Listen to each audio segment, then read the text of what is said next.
Welcome! So I am taking this video because I know many of you asked me personally or DM'd me about how to study Africa properly or how to get in my university to study this major, not only from Korean high school students, also from African students and African people who are interested in knowing more about Korea and who are also subscribing my YouTube channel at the same time. I know more than half percentage of the subscribers of my YouTube channel are African, so they've been messaging me a lot on it. My name is Eunbin. I live in South Korea, majoring in African studies, specializing in the southern part of the continent. I go to Hankuk University of Foreign Studies because that's the only university in Korea that has African major. I have been studying Africa for 2 years. I studied in Busan for 2 years and then I transferred here. I had to take 편입 시험, transfer exam. It was quite a journey, very adventurous.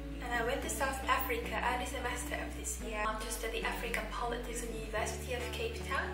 I really loved my life there, it was amazing.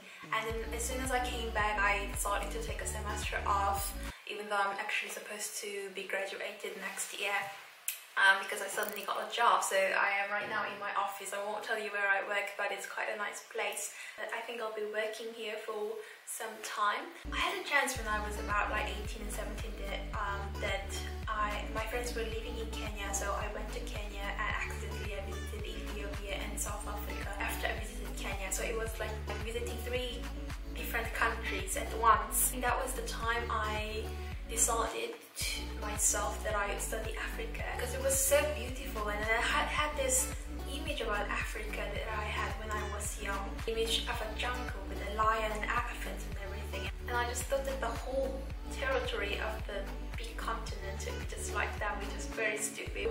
There were cities, there were people living, and it was amazingly diverse. So many races, languages and cultures. It just captivated my heart. I got interested in Africa and I started to study deeper and deeper about it, and then I realized that Africa is far, far from Korea, not only geographically but also diplomatically and economically. There aren't much interactions going on. It's not just being that activated for now. For America and Europe, there are enough interactions going on, and they do have many universities that have African major.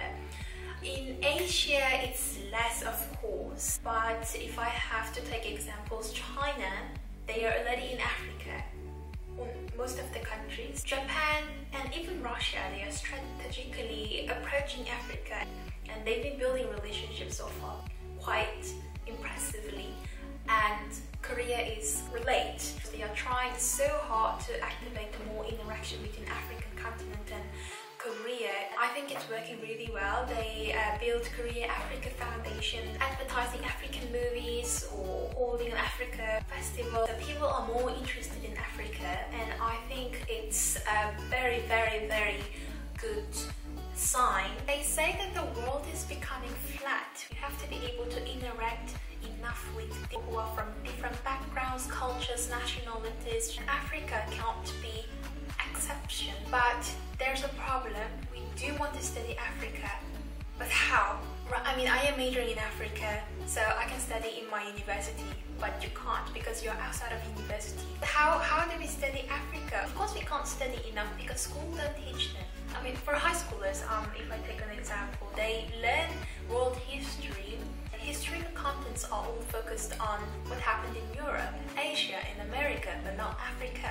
So schools don't teach them. You have to study by yourself, but there aren't enough resources. And there's one more problem. Those resources are in English or French, not in Korean. If you try to find more articles about, if you Google, you can find theses that are written by some people, some experts, and most of them they're my professors. So I'm really, really grateful. They have been true pioneers of this path. When no one in Korea was interested in Africa, they studied Africa in Africa, and they are now sharing the knowledge they've been building by themselves to students, and I really respect them. So if someone is interested in my major, I'm always like, please come, because they are passionate enough. You will learn so much from them. Our professors are not only Koreans, but also they are from Congo, Ethiopia, Kenya, Nigeria. So first thing that you have to know is Africa is big. They have 55 countries according to AU standard and 54 according to UN standard.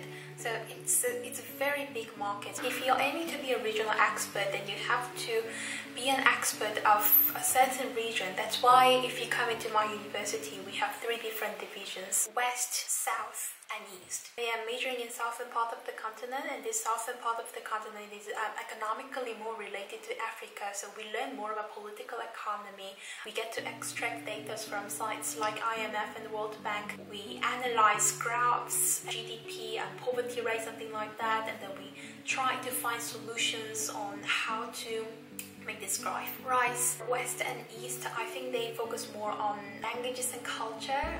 For East side, Kenya and Tanzania, that region, East side, I think they learn one of the most used language called Kiswahili and Hausa in West part. But there are more than like 2,400 languages in Africa, but those languages are used a lot.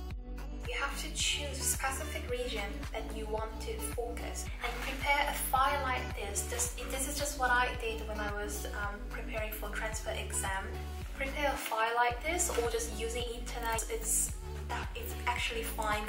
Just choose a faster way. This file is you can divide papers into different categories. I selected 5 different countries of Africa in the southern part that I especially wanted to focus on, and then I tried to gather enough information, whether the resource was in English, French, Korean, it didn't matter. Where did I get enough resources? I want to recommend you 2 different sites. Well, the first is Korea Africa Foundation. They offer service for free on their website. You don't even have to log in, you just have to register your email here.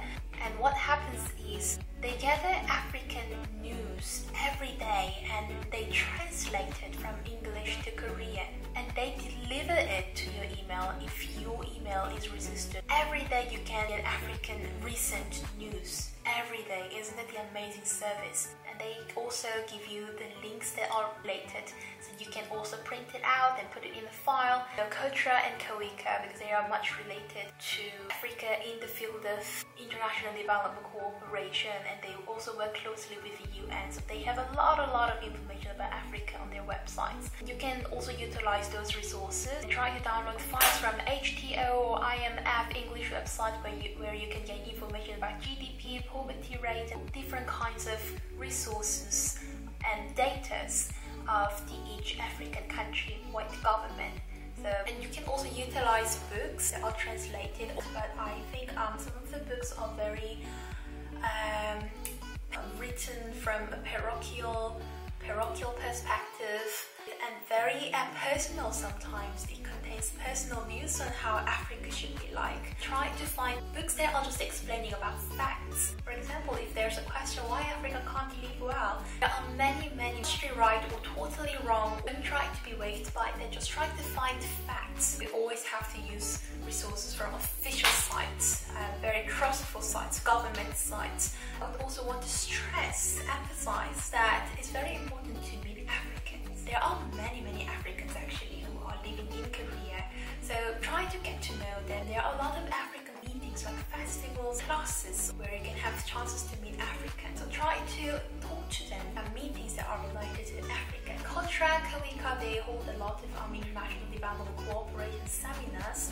They open a lot of seminars also for just people like us, and I'm joining a lot of their seminars too, to know what kind of development projects they are having in Africa. They give you insights, they talk about what failed and what was successful. You can also be critical at that scene, and you can discuss different stuff with professors and the projectors who actually implemented the project in African communities. Korea Africa Foundation organization, they gather supporters for their activities. I've done that to utilize those organizations. And I really encourage you to study. I really welcome you to this new field, and I hope your questions were all answered. If there was any other questions I didn't answer, please let me know. Bye!